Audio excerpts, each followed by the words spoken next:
Buenas, ¿cómo están? Cuando yo era pequeña, el niño más bully de la clase me decía la Sociedad Protectora de Animales. Esto era porque a mí me indignaba muchísimo que le hiciera daño a mis compañeros, los que no se podían defender, y entonces no me podía quedar de brazos cruzados. Cuando crecí y llegué al colegio, mis apodos cambiaron. De repente me convertí en el Capitán Planeta o la Abraza Árboles. Y esto era porque andaba detrás de mis compañeros y compañeras para que apagaran la luz, para que recogieran los residuos, para que reciclaran, etc. Esa pasión por el medio ambiente, la naturaleza, la mantuve y tomé la decisión de estudiar ingeniería ambiental. Pero me pasaba que mientras algunos de mis compañeros y compañeras se apasionaban por la química, por la física, por el diseño de plantas de tratamiento, a mí lo que me interesaba era el vínculo entre las personas y el medio ambiente, nuestra calidad de vida y el entorno que nos rodea y cómo genera que tengamos un buen nivel de vida. Todo esto tuvo sentido en el 2007 cuando fui como voluntaria a el precario Los Diques. Esto fue la primera vez que yo fui a un precario en mi vida y conocí a estos niños y niñas. Fui con la Fundación Techo y estos niños y niñas corrían por la calle sin zapatos, por la calle también corrían las aguas negras, había residuos por todos lados, tomaban agua de estañones que se llenaban con agua que venía de tuberías hechizas, vivían en casas de lata en la ladera del río y si el río se crecía, ahí iba la casa. Y me di cuenta que muchos de los elementos que rodeaban a estas familias se podían solucionar con soluciones ambientales y de gestión ambiental e ingeniería ambiental, eran factores que estaban acrecentando la pobreza, la condición de pobreza de estas personas. Entonces, de repente, su situación socioeconómica tenía mucho que ver con el entorno ambiental que los rodeaba. Hoy les voy a hablar de ambiente, de personas y de ciudades y por qué las ciudades son un lugar óptimo para trabajar en mejorar el medio ambiente, pero también a la vez mejorar la calidad de vida de las personas, en particular aquellas que son más vulnerables. Hablemos de descarbonización.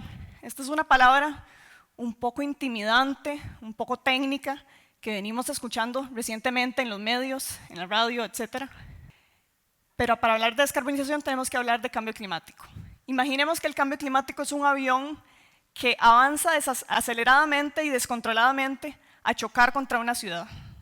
Sabemos, haciendo cálculos, más o menos en cuánto tiempo va a caer, sabemos, haciendo cálculos, más o menos cuántos daños puede generar si no hacemos nada, entonces tenemos que hacer algo. Hay un tipo de medidas que se llaman descarbonización, que le podemos llamar así en la jerga climática, que es tratar de desacelerar ese avión, tratar de reducir los componentes que ahorita están ocasionando el cambio climático. Pero también hay otro tipo de medidas que le llamamos adaptación, sabiendo que ese avión va a caer sí o sí, cómo nos preparamos para que cuando caiga tenga la menor cantidad de impactos posibles. Pero a veces cuando diseñamos estas políticas o tratamos de desarrollar proyectos para descarbonizar o para adaptar, se nos olvida las personas. Hay personas en ese avión, hay personas en esa ciudad. Y podemos diseñar soluciones que generen más desigualdad. Podemos generar soluciones que dejen atrás a aquellas personas más vulnerables. Y eso es lo que tenemos que tratar de evitar. Si yo les hablo a ustedes de descarbonización sin darles mucho contexto, ¿qué imagen se le viene a la cabeza? ¿Quién pensó en el oso polar? ¿Quién pensó en paneles solares, energías limpias, etcétera? ¿Alguien pensó en bosques que están captando, ¿verdad?, carbono, liberando oxígeno? Pero ¿qué nos falta en estas imágenes? Nos faltan personas. Cuando hablamos de descarbonización, yo me imagino una calle llena de personas que puede caminar tranquilamente bajo la sombra de los árboles, donde puede respirar aire limpio, donde puede interactuar unos con los otros, sentirse segura y disfrutar de la ciudad.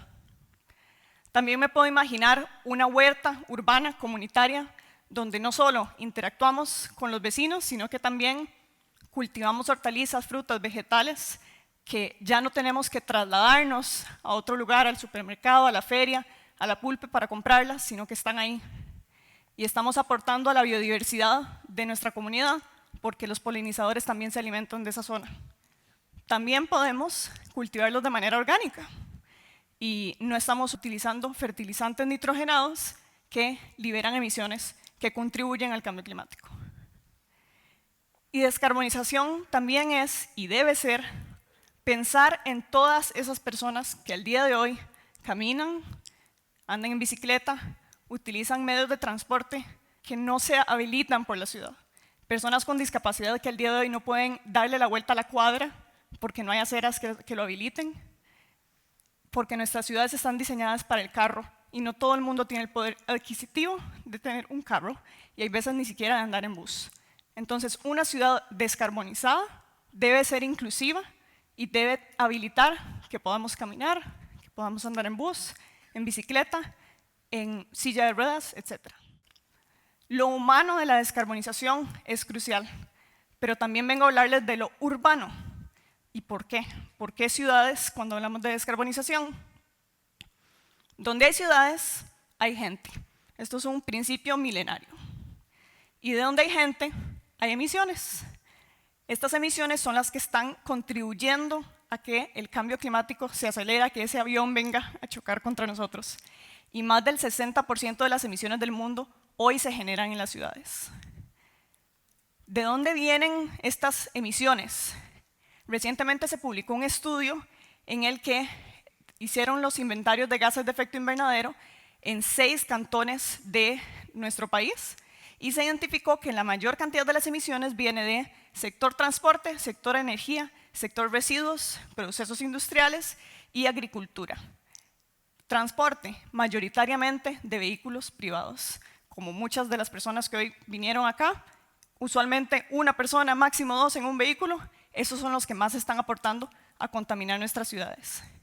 Energía estacionaria, hornos, calderas en la industria, por ejemplo, los generadores de emergencia, cuando se va la luz, que utilizan diésel, las cocinas de gas que usamos para cocinar, eso genera emisiones. Los residuos, principalmente los residuos orgánicos, cuando compramos frutas y vegetales y no nos las comimos y se pudrieron, generan emisiones. La crisis climática hoy día ya está generando impactos tangibles e irreversibles y va a seguir generando estos impactos en nuestra calidad de vida. Esto no es en otro lado del mundo, esto es en San José, Costa Rica. Estas fotos ilustran cómo ya estamos viviendo estos impactos, pero en los próximos años vamos a vivir más impactos. El 77% de las ciudades van a experimentar cambios significativos en su clima al 2050. 22% de esas van a vivir climas a los cuales nunca antes se habían enfrentado. Una ciudad que tal vez es casi desértica y cae un poquito de lluvia una vez al año, ahora va a tener tanta lluvia que si no se prepara puede sufrir de inundaciones constantemente. 64% de las ciudades que van a enfrentar estos retos son del trópico. Entonces, San José, Costa Rica es una ciudad que se tiene que ir adaptando y preparando para cuando ese avión llegue. Y si les estoy hablando de lo urbano, ¿por qué les estoy enseñando una foto de una zona rural? El cambio climático nos impacta a todos, entonces en las zonas rurales también se están sufriendo los impactos. Tal vez una persona que por décadas venía cultivando papa, por ejemplo en esta foto, empieza a tener menores rendimientos porque ese cultivo en específico requiere cierto clima, cierta temperatura, cierta precipitación y ya eso no está siendo igual que hace 10 años y empieza a tener menores rendimientos. Una persona que vivió por décadas en la misma comunidad, ahora de repente se está viendo desplazada porque se inunda y se inunda y se inunda y ya no se puede vivir ahí. Otras se están viendo desplazadas porque ya no hay agua. Entonces muchas de estas personas, ¿qué terminan haciendo? Buscando oportunidades en las ciudades. Y muchas llegan en condiciones de vulnerabilidad. Y empieza el ciclo similar al que les conté de los niños y las niñas que vivían en los diques. Entonces, de repente, los impactos del cambio climático en las zonas rurales nos generan aún más brechas sociales en las ciudades y tenemos que buscar solucionar eso. Ante eso quiero que hagamos una pausa y pensemos en que esto no se trata de salvar el mundo, salvar al medio ambiente, que es lo que más o menos nos vienen diciendo hace mucho tiempo, que esto es un problema ambiental. Eso se trata de salvarnos a nosotros mismos. Si la humanidad se acaba, el medio ambiente se regenerará, evolucionará y habrá algo nuevo sin nosotros. Esto se trata de salvarnos a nosotros mismos. Y cuando pensamos en que si viene una crisis climática y nos tenemos que salvar, ¿quiénes son los que se pueden salvar primero y mejor? Quienes tienen mayor cantidad de recursos, quienes tienen mayor poder adquisitivo. Entonces tenemos que procurar tener las salvaguardas suficientes para no dejar a nadie atrás. Porque cuando hay impactos ambientales, los más vulnerables son los que lo sufren más. Vivimos en un momento de crisis y el cambio climático es una crisis. Pero como yo soy optimista, y creo que todos ustedes también porque están en un TEDx, tenemos que ver una crisis como una oportunidad. Y esta oportunidad es de transformar la manera en que venimos haciendo las cosas, transformar nuestra economía, transformar nuestros procesos industriales, transformar la manera en que planificamos nuestras ciudades para que sean diferentes. Entonces, ¿qué beneficios puede traer descarbonizar una ciudad? Pensemos en positivo.